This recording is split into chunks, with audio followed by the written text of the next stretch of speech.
Hello everyone and welcome to another video. We're doing a Q&A today. We've got some good questions. I'm looking forward to it. I am going to very quickly say though, I am not well. I'm currently in the bout of some very mild food poisoning. So if I'm not as as I normally am, it's because I'm trying to sit very still to make sure that I am okay. So I hope we can all appreciate me still making this video to get it up in time for Sunday. We're just going to dive straight into it. There's a bit of a mix of questions. I think it's mainly about autism and ADHD. There's a few about Oakley. There's a bit of a mix of everything, but we're going to dive straight into it. So first up, how do you do routines with ASD and ADHD? Currently waiting on my assessments for both and struggle massively. So routines is basically, for me, I don't like to tell myself that I'm in a routine. I can't admit that I'm in a routine.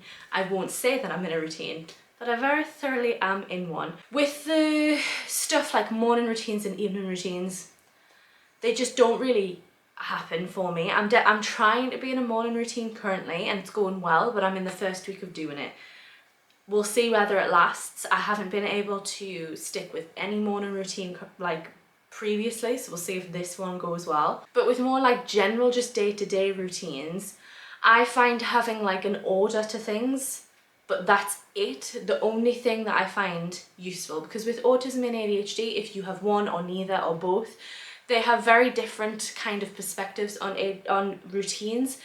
Autism is very much needing a routine. ADHD is very much hating routines. And if you've got both, they can conflict, which mine do. Very much so. I hate the idea of routines. If someone asks me to plan in my day hour by hour, I'm absolutely not. That's not happening. I will not do any of those things. But my autism very much wants one, and I don't feel very just in control of my day if there's not some kind of routine. So the thing that helps me more is not a list, but just the order. Oh, Jack's brownies are done. His brownies didn't give me food poisoning. We'll put that out there now. But just an order of things that I do in the day helps me more. Not morning, because I'm not good in the morning, but throughout the day I definitely do things in the same order, but there is no timing to it whatsoever. I will do it whenever I feel like doing it. So for example, the order of my day, typically, not currently, but typically is normally wake up, TikTok for a bit, get ready, TikTok for a bit again whilst I have breakfast, whatever, and then wake up, then head to the gym, come back from the gym, have lunch, then do some form of work after lunch, break at about 5ish when I'm hungry, have a snack, talk to Jack for a bit, then do some more work, then have tea, then go to bed. I have a routine, but if somebody tells me right at 5 o'clock you're gonna have a snack, I will sit and wait for 5 o'clock to have a snack, or I just won't do it. So my biggest recommendation is just have an order of things that you want to do and do it whenever you feel like it. If your ADHD struggles with that and being right, you're meant to be, I don't know, going to the gym now, but really you're gonna clean the house, let's go, let's do it. Just try and push back on it a bit and put that into a different part of the day and being well, I'm not gonna do that now, I have that planned in later, if that makes sense. That's the biggest thing that's helped me, and that's the only way I can have a routine. Good hikes in Northumberland. We aren't great with this, but the biggest hikes, the best hikes, the more structured hikes would be Simonside and Rothbury. Rothbury itself, there's loads of good little hikes around there. Used to be Thornton, but Thornton's been shut since the storms, but apparently it's reopened now. There's only a few routes that aren't open still, but we haven't been, so I don't know how good the hike is now. It used to be the best hike. It used to be so beautiful, and then unfortunately all the trees fell down, but the Thornton's open now. The walk from Warkworth to Alnmouth is really nice. That's more of a on the road kind of walk, but it's still a good walk. Ingram, there's really good hikes around Ingram. What's the one that we did? The waterfall? Linhope Spout. That's a good hike. That's nice and short. Cragside, if you Cragside is National Trust. Is it National Trust or English Heritage? National Trust. National Trust, so you got to pay to get in, but there's loads of hikes around Cragside. Kielder, classic. You don't have to do it around the full reservoir, but there's hikes along the reservoir. There's Kielder Forest right next to the Kielder Reservoir. They're probably the main ones. The next one is, if you were to get Oakley as a puppy for the first time now, is there anything you'd do differently? I'm going to give a very, very frustrating response and actually say I think I'm going to do a full video on this because there is so much that I do different and some things that I wouldn't do different, and I really want people to know that I value them. So I think I'm going to do a full video on this. I just wanted to address it to be like, I'm not ignoring you, but I think I'm going to do a video on it. This one I'm just going to cover really, really briefly because I get a lot of questions like this, and I've covered it in other videos, but it's, do you ever think about working on a part-time basis? People seem to be really, really invested in how I work. If you watched the Assumptions About Me video, you'll know I got quite a few comments on that, people being a little bit mean about it. I've had a lot of questions about it in the past, and a lot of people talk to me about it. Few points. First point, I do work part-time. I work YouTube quite a few hours. I clean the van, and in a busy season, that's about 6 hours a week, would you say? Yeah, probably. 6-7 hours a week. I do photography. I don't have any working clients with photography currently, but I'm still working on it behind the scenes, which takes a lot of time, especially when I'm still in the learning process. Hopefully I do have a corporate client coming up soon, but that's kind of been up in the air a little bit recently. And I do sometimes do online coaching if I have a client. I had a client up until a few months ago, so that was part-time as well. So I do work part-time now, but if you mean in terms of working for like a company, I have mentioned in other videos why I can't really see myself doing this currently. I have made a full video on autistic people working, which I will leave above, which I would really appreciate you watching. If you haven't seen any of the videos that I'm talking about before, please watch that one, because it feels like I'm getting asked a lot and kind of not pressured, not by you, not by this person, because you've asked this in a really nice way, but just every time I do a Q&A thing, I get being like, why don't you work? Shouldn't you be working? And I feel like it just comes from like lack of education around autism. About 80% of autistic people don't work, and the 20% tend to be very, very burnt out. But that's another point. And then third point, I have thought about going out and getting like an employed part-time job, but I'm very, very burnt out currently. And also with head shop, I can't right now. Like I can't, because I need to be able to clean the van like 3 times a week. And also it's just not right. It's not right at this time. It might happen in the future, I'm not entirely sure, but I'm gonna do whatever feels right for me currently. This one is a great question, so bless you.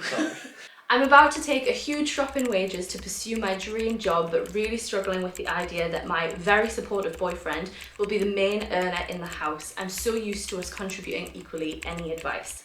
Thank you for asking me this. I feel very happy like that somebody's asked me this, so thank you. So if you are new, me and Jack, obviously same household, me and my partner, and Jack is the only income earner essentially. I make about £60, not even that really. I make from £30 to £60 a month from YouTube, and that is my only income currently.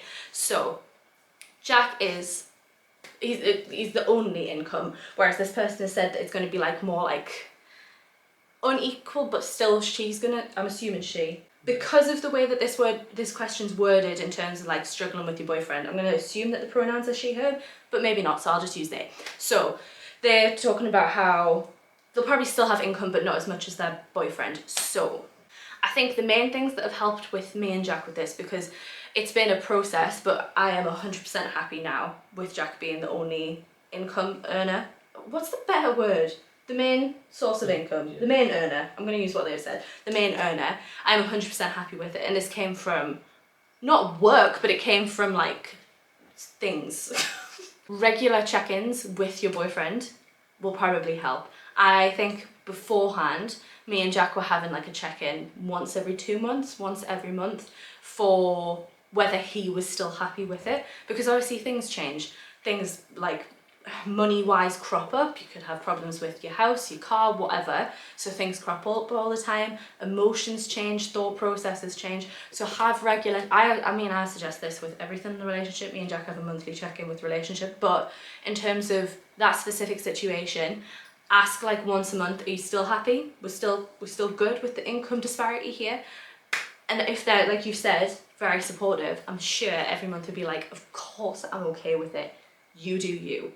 My second point is, if you said you're taking a huge drop in wages to pursue your dream job, I'm sure he's going to be like, absolutely go for it. And if it's the type of thing, so it could be different to me in this situation, but with me, I am not working and focusing on YouTube because of autism, but also because I'm hoping that YouTube's going to take off, and hopefully at some point I will be making the same as Jack or more. Just keep that in your head. Keep being like, well, it's just for now. I'm going to be making loads of money. I'm going to be making more than him at some point. So it's just for now. We're going to keep going. There might be a drop for now, but just keep telling yourself it's only temporarily. If it's not one of those things where your income isn't going to increase, your dream job is worth the drop in income if you are both happy with that situation. Obviously not in terms of comfort right now, but if you are both consciously happy with that drop in income, pursuing your dream job is 100% going to be worth it. And also, nothing is permanent, and tell yourself that. If you do this for 6 months and then you're like, I'm really missing that income, and you're not quite sure whether the dream job is worth it, just go back to what you were doing. Obviously, easier said than done, but then you can start making plans to going back to what you were doing to get that income. Nothing is permanent. Have check-in with your partner and make sure that he is happy, and I'm sure he will keep telling you everything is fine. Jack is very, very good with this, and he constantly says to me, in regards to me working, I am happy for you to have a better quality of life rather than you bringing in more income.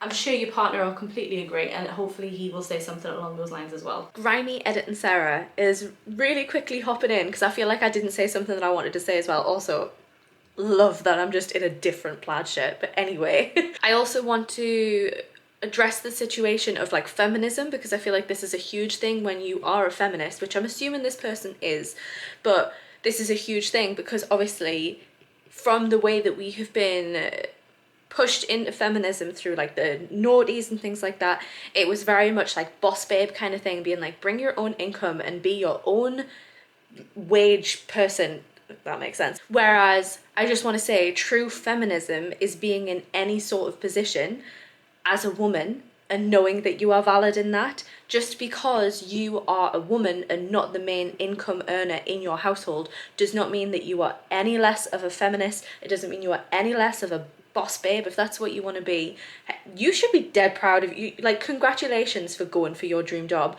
and feeling in a position that you can do that, and you should feel so proud of yourself for taking that really big jump from going to a different job and feeling like you can earn less. Like, that is amazing within itself, and you should feel proud of that. Do not get caught up in the whole like, well, I'm a woman, I should be bringing my own income in. If you are in a supportive relationship or cohabitation where you feel like you can take that step back and your partner will provide that for you, that's your life, and that is completely okay. You do not have to be this boss bitch woman who brings in your own income. Yeah, obviously that's great, and I would definitely say like you should always try and be bringing in your own like emergency fund. That's something that I think is important just regardless of your situation. But for income, you're fine, babe. You don't need to be bringing in more and feel valid within that situation. You are valid for bringing in any amount of money and being in that type of a financial situation. That's a-okay. You are 100% allowed to do that, and you are 100% still allowed to feel like you are worthy of spending money and you are worthy of being in that situation, and it does not make you any less of a powerful person because you are not bringing in as much of them.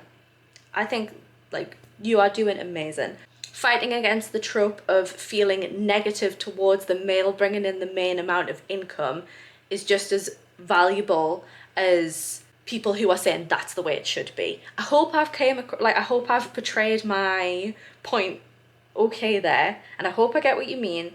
But I didn't say this enough as well. Congratulations. Feel so freaking proud of yourself. That is absolutely amazing. And I hope you're giving yourself the credit you deserve for doing that decision, because it's a biggie. So well done. How's the caravan? It's all right. It's busy season at the minute. We are doing like 3 cleans a week. Well, 2 cleans a week with sometimes 3. It's been busy this past week. We've done like 1 day on, 1 day off pretty much with the changeovers. It's just been really bad luck that we haven't had many week bookings this holiday season. It's mainly been like 2 or 3 night stays. So it is what it is. I don't mind it. It's doing okay. We've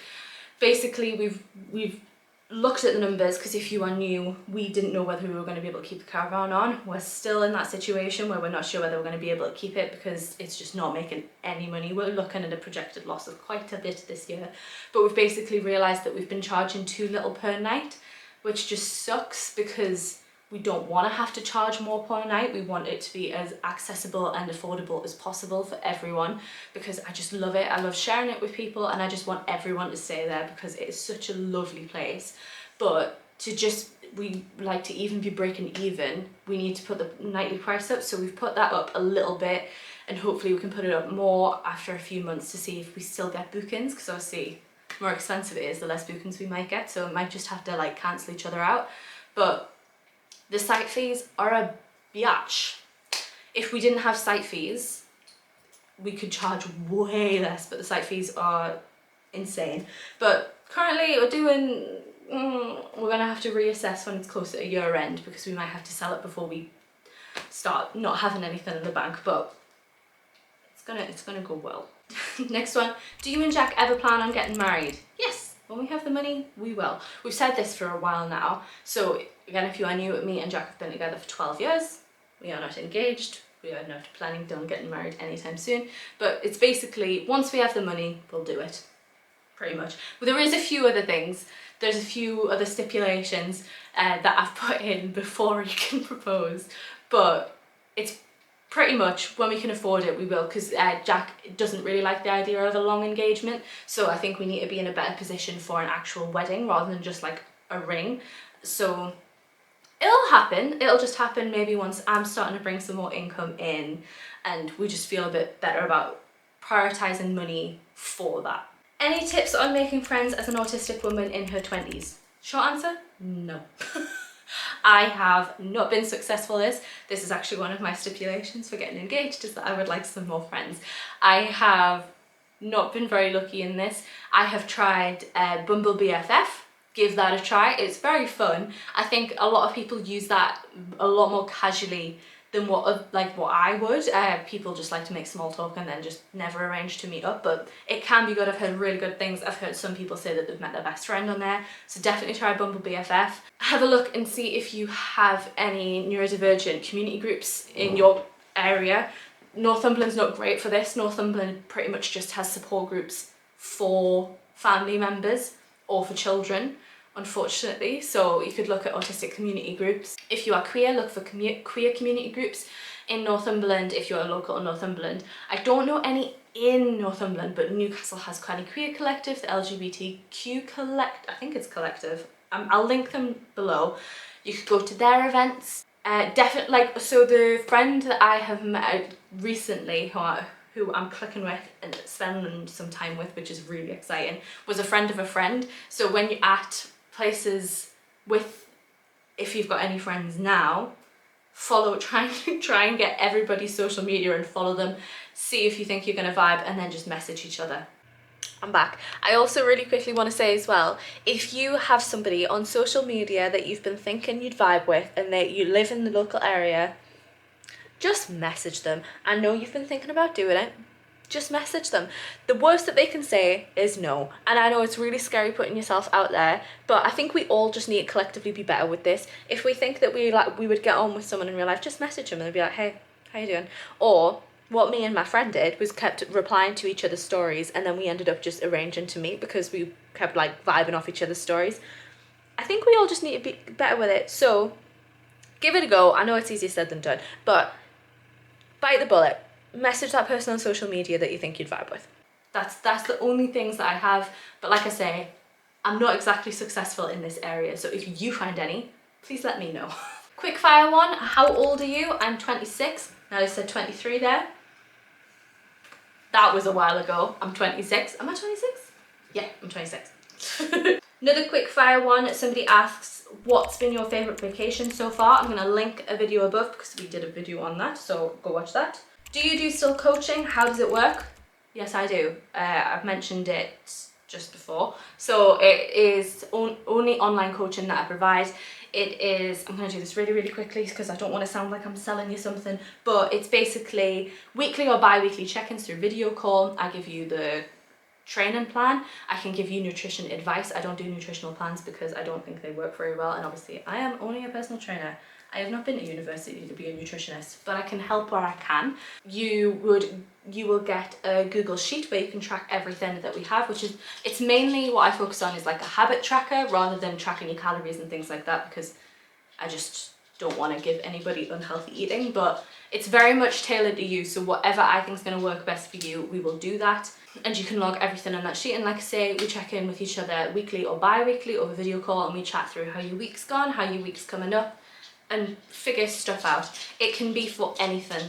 I mainly don't like to go near weight loss because it's not something that aligns with me, but it's a type of thing where, like I said, everything is down to you. So we chat about your goals, how I can help, and basically I just try and help you meet whatever goal you've got in terms of the gym, in terms of like fitness, lifestyle-y stuff, or could just say lifestyle, and just feeling more active or healthy, that kind of thing. But yeah, if you're interested, you can message me. I think it's in my highlights somewhere, but it's £100 a month, and yeah, that's it. Would you say somebody said, would you say it's worth it to own an Airbnb? I'm going to assume that says worth it, but would you say it's worth it to own an Airbnb? I feel like our Airbnb is a little bit different to the majority of Airbnbs. We own a Caravan, which it comes with a lot of like stigma and negativity. A lot of people do not want to stay in a caravan, so I wouldn't say that we are Airbnb's like target market, whereas a lot of people go on Airbnb for like quirky stays or rooms or full like flat rentals, whereas we are a caravan. Worth it for an Airbnb, I can't really comment on because we get people wanting caravan stays. But in terms, if you're talking about like monetary value, like I said, we are not even breaking even this year, so maybe not. And obviously you've got the whole ethical kind of question about whether you want to take homes away from people in a housing crisis. Obviously, like I say, we're a caravan, and the site that we're on, you can only have holiday homes, so we aren't taking a house and unit away from somebody. It has to be a holiday home. It's an ethical question as well, but I'd say currently no.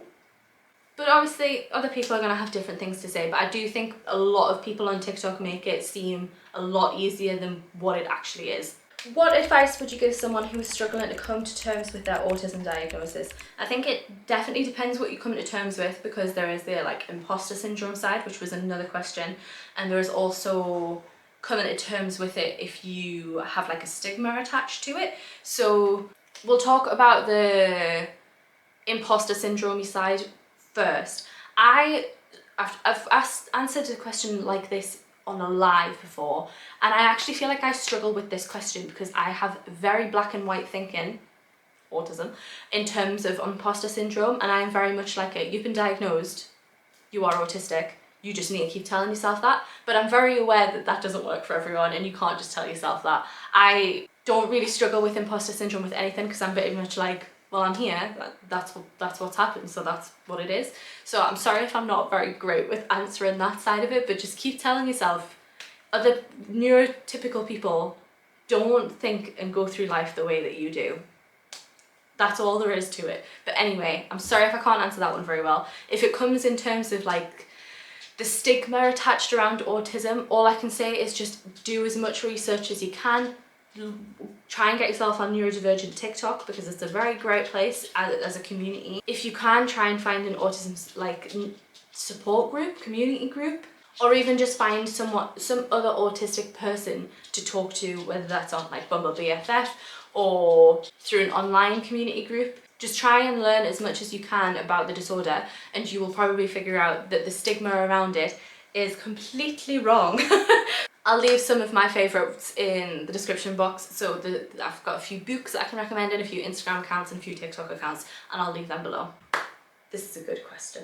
What is your favourite houseplant that you own already, and what is a houseplant you hope to get in the future? So I'm going to grab it because it's in this room. It's not looking great, but wait, hang on. So this is a rubber plant. I can't, what's the official name for a rubber plant? Can you remember? Ficus. Ficus something. Plasticus. And this is, we can't remember the name. I'm getting water absolutely everywhere. Yeah, Jack's just been watered. Yeah. just watered through the day. But this is a one with white in. We can't remember the proper name. I can't remember it. I don't know, it's got white in, and I just think that the leaves are absolutely beautiful, and it's got a bit of the pink still left on that fresh leaf. It's looking a bit dead. We did rescue it from a home base, and it was a reduced plant because the bottom leaves, I'm trying to be able to show you, that way is probably better.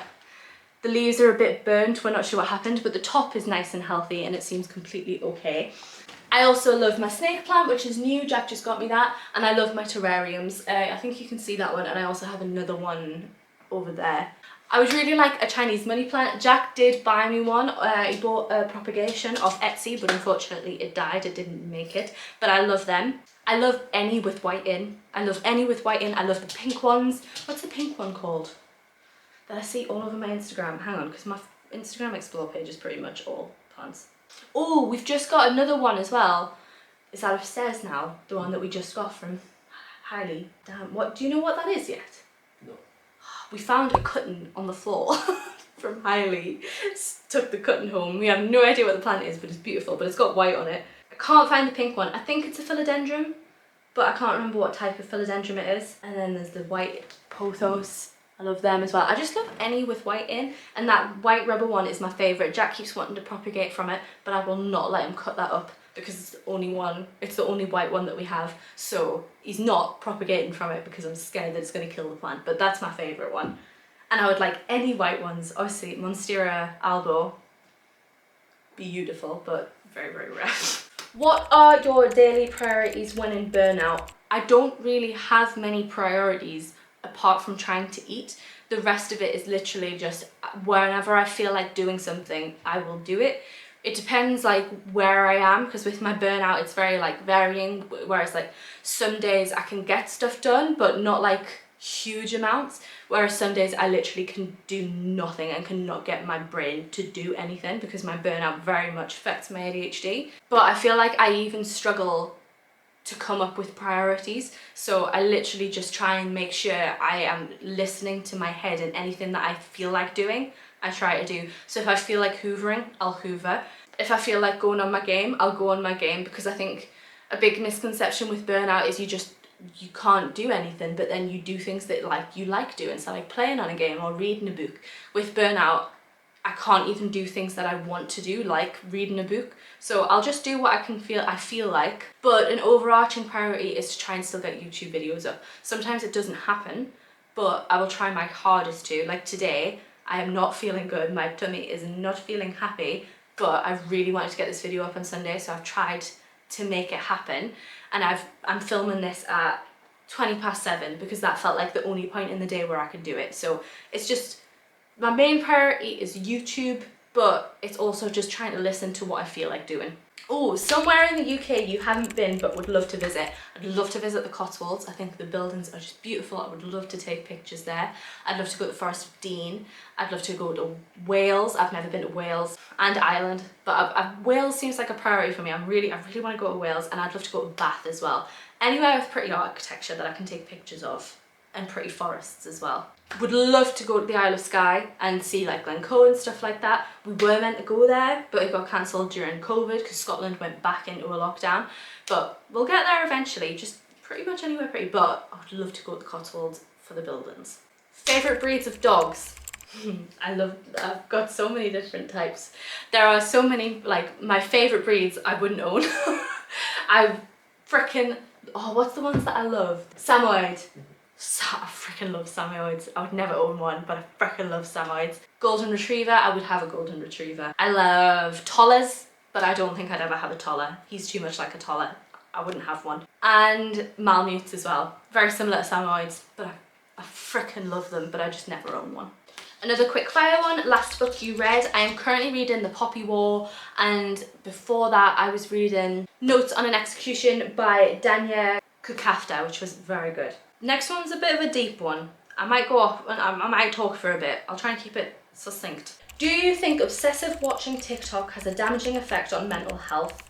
Example, always comparing yourself to someone else, unrealistic expectations. I definitely think It depends whether you're autistic or not autistic. And I think it honestly, and I know this is such a cop-out, but I honestly think it depends on the person. I think it does have a damaging effect, but I think it has a damaging effect because it is very, very addictive. Like, I feel like it's had a damaging effect on me because I find that more entertaining than anything else now, and I find other things keeping my attention harder. I'm not going to say it's ruined my attention span. I don't really like that kind of narrative with it. I don't think it's completely ruined it, but I just feel like it's highlighted it for me. It hasn't made it worse, but it's just made me realise how boring I think everything else is. And I find it a struggle to prioritise things rather than TikTok because I find TikTok so entertaining. In terms of comparing yourself to somebody else, I think with me, it's had a bad effect and also a good effect. It depends what side of TikTok you're on. If you're on the aesthetic side, it's probably going to make you feel really bad about yourself. But for me, because I dabble in so many different sides of TikToks, it's definitely made me feel more comfortable knowing what everyday people do. Because I'm autistic and I struggle understanding other people, it's allowed me to see more what people are up to every day and what people live their life like, because I do see very realistic TikToks. And I've always had this struggle of comparing my life to other people and not knowing, I'm still going through it now. I'm not unmasked whatsoever. So I think I'm going to go through that struggle regardless. Whereas TikTok in some aspects has helped me, but also it has broadened my horizons for what I could be doing. So now I'm just like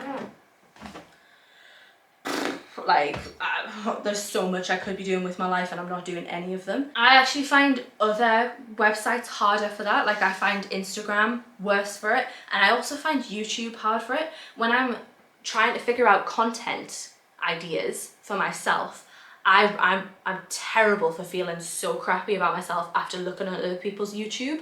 Like, a TikTok for me doesn't do that because I definitely see the more realistic side of it. So I think if you are feeling like that about TikTok, try and interact with that stuff less and try and get yourself on another side of TikTok. It's fine seeing it every now and again. It comes up on my one and I really like it. It kind of, because I only see it fleetingly, it kind of motivates me a little bit. So I think it depends what side of TikTok you're on and how susceptible you are to that kind of thing. And I think you honestly just need to be really, really honest with yourself. And if you feel like it is making you feel really, really sad about your life, to try and take some time off it, or try and get yourself on a different side of the algorithm, or just consume content in a different way. Like, try YouTube, or try, I know this is awful and I know, but try Instagram Reels or try YouTube Shorts to see if you can get on a different side of it on there. And then you can follow the creators that you find on there and try and get them on your TikTok, that kind of stuff. Last few, what are your stims? So different things for different things. My main stim is I pull my, it sounds disgusting, it's not as disgusting as it sounds. I pull my skin back from my nails, so I'll sit and talk like this a lot, or I'll sit and just be like this. That's my most noticeable one. That's the one that people in my family knew before I was autistic, and that's the one I noticed the most. If it's something I don't like, I shake my hands a lot and I'll be like that. I definitely say it is a stim. I hide my neck, which is a really weird one. Like, talking about stims, and I'll be like this. Like, I'll crunch my neck backwards a lot, which is awful because it gives me a headache. And shaking my hands is the main one. Like, not flappy hands, but I'll be like, like that, clapping. Try to think of my stims. I'll do that a lot. You mentioned clicking? Do you think I click? Sometimes. Sometimes I will. Sometimes when I'm thinking, I'll be like, yeah. Oh yeah, like that one. Leg shaking. But I feel like that's tapping. such a, yeah, like tapping. I can't sit still, but I think that's more of an ADHD thing rather than a stim. But it's mainly my nails. Very annoying when watching TV. What? Like tapping? Yeah. Jack's saying it's annoying when we're watching TV, but what are you gonna do? I'm autistic. Any tips on accepting your own autism and being open about it? Currently ashamed and masking a lot. I would say this goes back to what I said previously in finding other autistic people and also educating as much as you can yourself on autism. Read as many books as you can, and with the masking a lot, read Unmasking Autism by Devon Price. I haven't finished it yet, but it is really good. Everyone recommends it. And I would also say therapy. I am not in therapy because I can't afford it currently, but I am gonna be in it as soon as I can afford it, because I need to unmask, and I think a therapist is the only way that's going to help me on that. And finding a therapist that is specialised in autism or knows a lot about it, because a lot of therapists haven't got a clue. Last time, I promise, I didn't really answer this question. I wasn't feeling great, but I think a few things to say. Again, I'm probably not the best person to ask about this, because for me, with my autism, it was very much like a light bulb moment, and I told everybody that I could because it felt so validating. But remember, this is a biological process in your brain, and you literally have no control over it whatsoever. There is nothing that you can do to change the way your brain works. It's literally just, your brain is just different to other people's, and there's nothing you can do about it. So don't feel shame around it, because it's completely out of your control. And again, this is going to go back to my black and white thinking, and I'm sorry if you don't have the same, but it is completely out of your control. So don't be ashamed of it. It's hard, I know, with the behaviors that are difficult, and I think that a lot of neurotypical people really struggle to accept and come to terms with, in that sense of accepting those behaviors. But babe, that's it, that's our brain, and it's going to be a lengthy process. But all you can do in those moments when you are struggling is say, this is just how I'm feeling, and this is just how it is for me. And I do think therapy is the best thing for it. And also educating yourself and consuming a lot of content around autism, like over the span of time. I'm not saying like learn it for like a month and then stop watching stuff. Just keep watching stuff to remind yourself that you aren't the only one who's going through it. And like I say, there's nothing you can do about it. So just keep surrounding yourself with other people who are understanding. And I know that's so hard to do, it's easier said than done, but try your best, even if that comes in TikTok. Just surround yourself with people who get it, who remind you that this is just the way the world is for you and there's nothing you can do about it, and try and make your world work in the best way that you can for yourself. And I'm sorry, this is such a short answer for such a deep and personal question, but it's still a work in progress for me as well. I share about it a lot, obviously, but that doesn't mean that I know how to navigate it in my personal life. So just keep trying, it's all you can do. And I think that is going to be it. I was trying to make it a little bit more short and snappy, and like I say, not feeling great. I'm also sorry that I wasn't doing anything during this Q&A. I really wanted to try and make it more engaging and be like eating or like doing my makeup and stuff, but honestly, with this like little bout of food poisoning I got, I wanted to sit still as possible and I couldn't eat, so I apologise if it wasn't very engaging. I'm also sorry if I didn't answer your question. Going back to it, I'm not feeling great, so if you asked a question I haven't answered it, I will have screenshotted it for a next one where I feel like I can go more into depth, but just some questions I was like, I don't have the mental capacity to talk about this right now. So I will get around to it in the next one. There was also a few questions asked for like me and Jack, and I want to make this one all about me. So I'll save those for when he's in. But if you asked a question, thank you so much. It means the world. I had quite a few this time, and it just made me feel so happy and valid in doing YouTube, because I had quite a few questions. So honestly, thank you so much if you asked a question. It means the world. And thank you also if you made it to the end of this video. I very much appreciate it. If you aren't subscribed already, get subscribed, because you've listened to me talk for about half an hour about myself, so you may as well be. Also leave a like and a comment. It really helps with YouTube's algorithm and it pushes my video to more people, so more people can find the channel, so I would really appreciate that as well. But even if you don't do any of those things, thank you so much for watching, and I shall hopefully see you in another video. Bye.